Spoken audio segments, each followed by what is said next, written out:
I think the root of a lot of these problems is the total overspending in this country and the fact that the President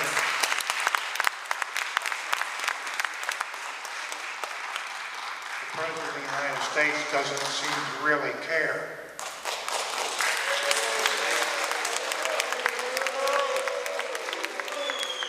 The President doesn't care. He went out campaigning. He doesn't give a damn about reducing spending.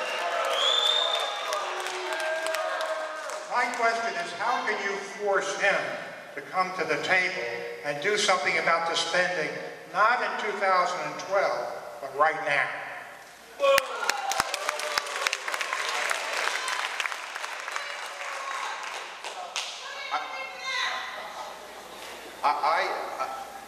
Look, if there's somebody in the room that you agree with, you want to cheer for him, please go ahead. I'm all for that. But we're also taking time out of our personal lives to come. And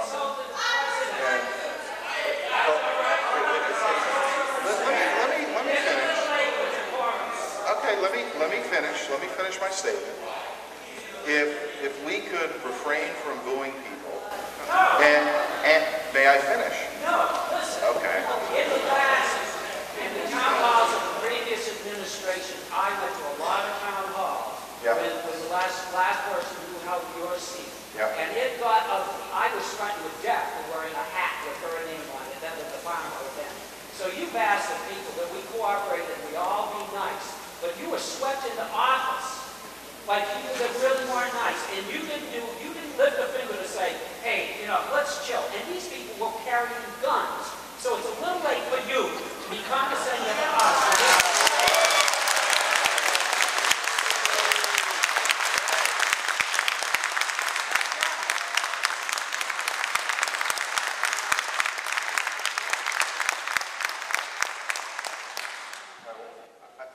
I would like to finish my statement.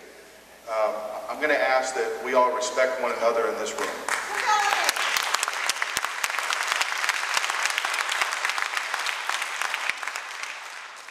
And despite the emotions and the passions that some of us bring for the issues, let's be respectful of the individuals that we're referencing, whether it's the President of the United States, whether it's a House member or a Senate member. And I would end with this. This is not my seat. This is the people's seat. My job is to be here to try to do my best to reflect everyone's views. And I understand that there is a lot of passion and a lot of emotion. It's why this job is so important right now. And I believe that despite some of the differences of opinions that we have in this room, I think and I believe that there are 4 things that we can agree on. So let's try to find those things. Let's put our energy into what we agree to, rather than to divide the country farther.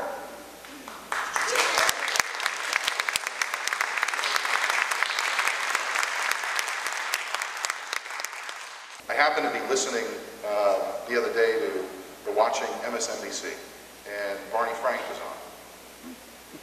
And I was interested in listening to what he had to say. He was being interviewed, and he made 3 points. I think most people here know who Barney Frank is, right? Congressman from Massachusetts. Most of us know where his politics are. He said 3 things that struck a chord with me. He said we ought to get out of NATO. He said we ought to move to a premium support plan for Medicare. And he talked about reducing taxes in this country. Now, if I can stand in New Hampshire and say those things, Barney Frank can stand in Massachusetts and say those things, I think there's hope for this country to move forward and find common ground.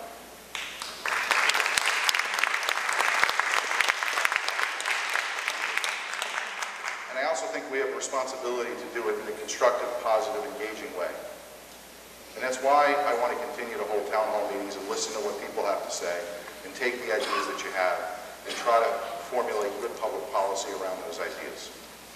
And I hope that the end solution is progress for the country, results for the country, and the freedoms and economic freedoms that we've all enjoyed, we preserve those for our kids and our grandkids. Next.